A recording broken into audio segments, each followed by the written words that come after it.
the deep seas of the DC universe, filled with gods, monsters, and legendary kings like Aquaman, Lagoon Boy often swims under the radar. But this green-skinned amphibious teen has carved out a unique niche, part outsider, part comic relief, and part tragic figure. Though not a mainstream powerhouse, Lagoon Boy has remained a fan favorite for his heart, resilience, and evolving journey through DC's shifting tides of storytelling. Lagoon Boy, real name Lagoon, first appeared in Aquaman No. 50, 1998, created by Eric Larson. Introduced as a youthful, eager hero with a striking resemblance to a creature from a classic monster movie, Lagoon quickly caught the attention of Aquaman and became loosely affiliated with the Undersea Heroes extended network. With gills, fins, and the power to inflate his body like a pufferfish for defense, Lagoon Boy was quirky, awkward, and very clearly a teenager in a world of titans. Originally portrayed as something of a comic sidekick, Lagoon Boy's innocence and upbeat personality stood in stark contrast to the gritty tone of late 90s DC Comics. He wasn't royalty like Aquaman or brooding like Tempest. He was an outcast with enthusiasm and heart, always trying to prove himself in battles against threats he was barely ready for. Despite his often limited appearances, Lagoon became a symbol of underdog heroism in the DC sea lore. Lagoon's biggest leap into mainstream recognition came not from comics, but from his animated appearance in the acclaimed Young Justice TV series. In Young Justice Invasion, Season 2, Lagoon Boy is reimagined with more confidence, combat skills, and narrative importance. He's portrayed as a member of the Team, a government-sanctioned young superhero unit, and is also romantically linked to Miss Martian, M'gann Moores, causing tension with her ex, Superboy.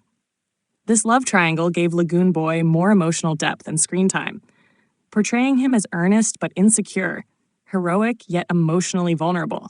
The show also highlights his powers in new ways, including enhanced strength, aquatic adaptation, underwater speed, and his signature pufferfish inflation, which allows him to become a living shield or battering ram in battle. While some fans criticized him for being the third wheel in the show's central romance arc, others appreciated how Young Justice fleshed out his personality beyond his comic book origins. Back in the comics, Lagoon Boy continued to appear sporadically in Teen Titans and Titans East stories. He was often part of larger team rosters, never fully in the spotlight, but always bringing unique aquatic abilities and an outsider's perspective. His earnestness and underdog status made him relatable to readers who saw him as someone constantly trying to earn respect in a world that didn't always take him seriously. His most emotionally jarring appearance came during Heroes in Crisis, 2018-2019, the controversial limited series by Tom King and Clay Mann that dealt with trauma and mental health among heroes.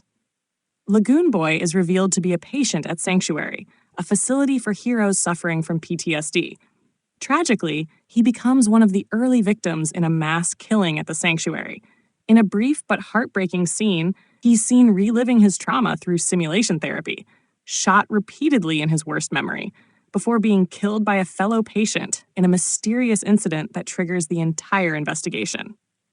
This moment redefined Lagoon Boy not just as a supporting aquatic character, but as a symbol of the emotional cost of being a superhero. His death sparked discussions about how DC treats its lesser-known characters and the deeper psychological impact of the superhero lifestyle. Despite his demise, Lagoon Boy's legacy swims on.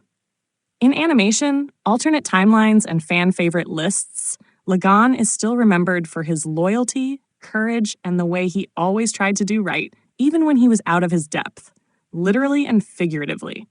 Lagoon Boy may never rule Atlantis or headline an event series, but he represents something just as valuable. The awkward kid who wants to be a hero.